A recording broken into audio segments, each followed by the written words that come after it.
Have you ever wondered why, across vast oceans and millennia, nearly every major civilization independently chose gold and silver as their primary forms of money? This isn't a mere historical footnote. It's a profound testament to universal human needs and economic principles.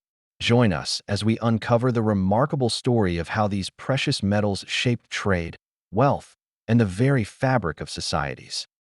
Societies separated by geography, culture, language, and time had no way to coordinate monetary decisions. Yet, from the Fertile Crescent to the Andes, they repeatedly arrived at the same solution.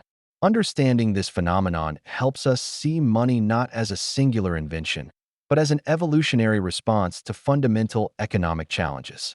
It's a story of convergent evolution in the realm of finance. This independent discovery highlights a deep-seated human need for a trustworthy medium of exchange.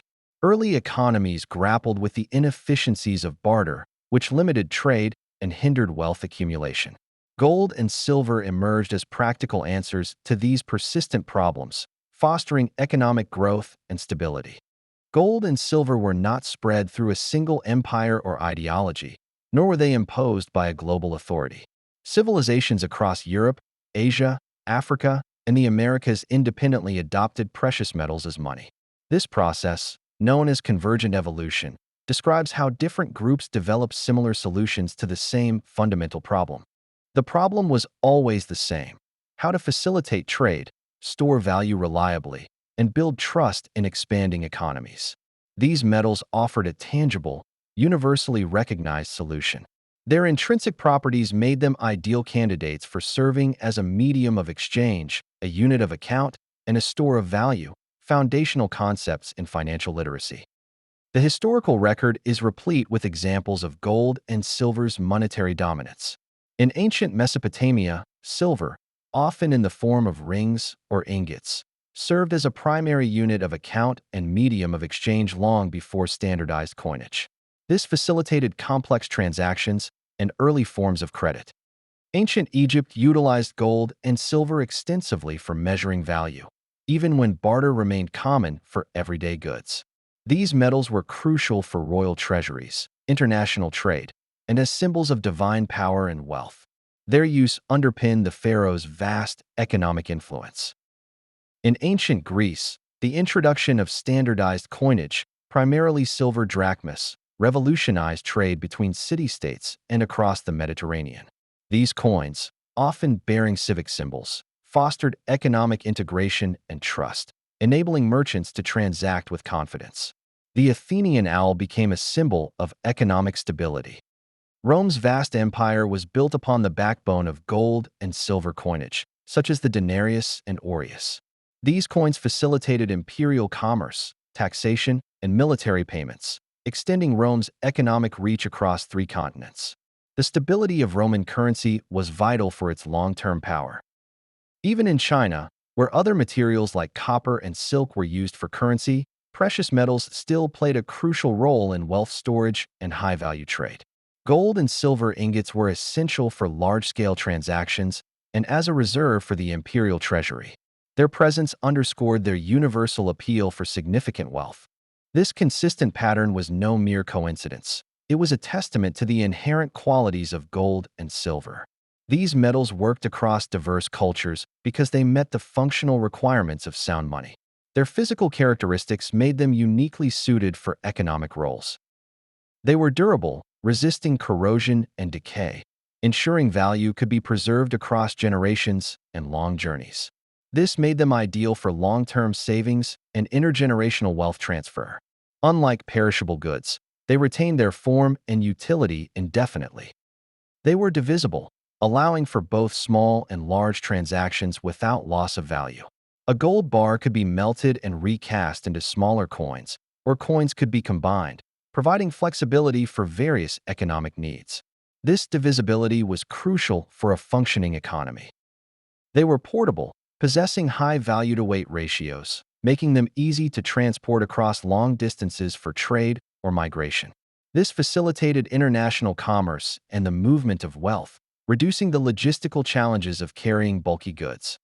Crucially, they were scarce enough to hold significant value, yet not so rare as to be impractical for regular use.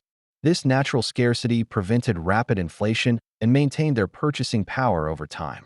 Their limited supply was a key factor in their enduring appeal.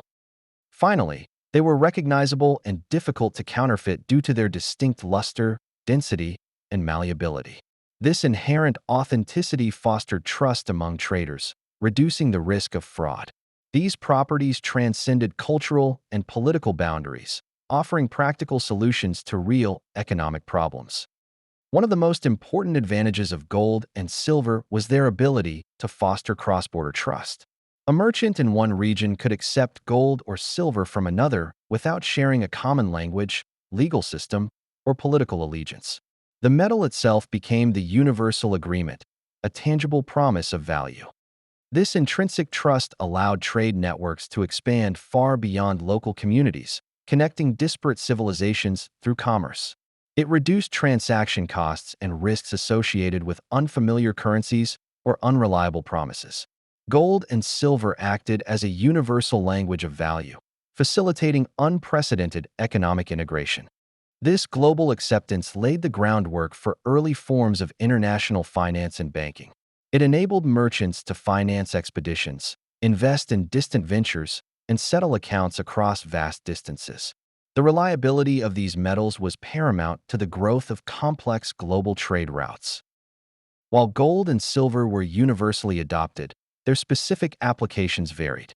This doesn't mean every civilization used them in identical ways.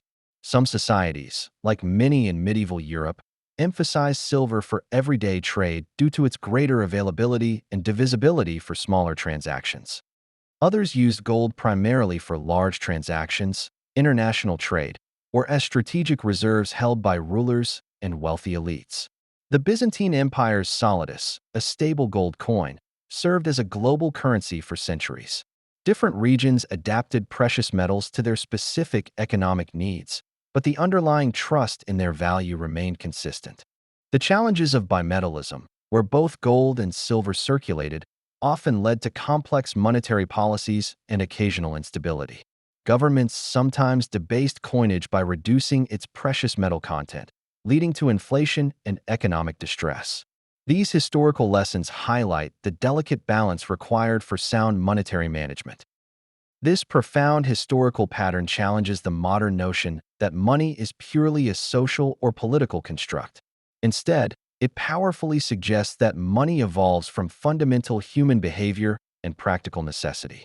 When societies needed a reliable, trustworthy medium for exchange and wealth storage, they consistently turned to the same materials. For students of history, this reveals the deep economic underpinnings of ancient societies. For investors, it underscores the enduring appeal of precious metals as a store of value, particularly during times of economic uncertainty. For economists, it offers a real-world case study in the spontaneous order of markets and the properties of sound money. This historical journey provides invaluable lessons for understanding contemporary financial systems. It reminds us that the quest for stable, trustworthy money is an age-old human endeavor. The principles that made gold and silver successful for millennia continue to influence our understanding of monetary policy and financial stability today. Gold and silver were used across civilizations not because they were imposed by a single power, but because they inherently worked. They solved universal problems in trade, trust, and wealth preservation with remarkable efficiency. That repeated, independent choice across countless cultures and epochs is one of the strongest pieces of evidence we have for why precious metals have remained relevant throughout monetary history. Their legacy continues to shape our financial world, influencing everything from central bank reserves to investment strategies. The story of gold and silver is not just about ancient coins. It's about the fundamental human search for value and trust in an ever-changing economic landscape. If this journey through monetary history has sparked your curiosity, please like this video and subscribe to our channel for more insightful content. Share your thoughts in the comments below. What do you think is the most important lesson from the history of gold and silver? Your engagement helps us create more valuable discussions on financial literacy and historical economics. Let's continue to explore the foundations of our financial world together.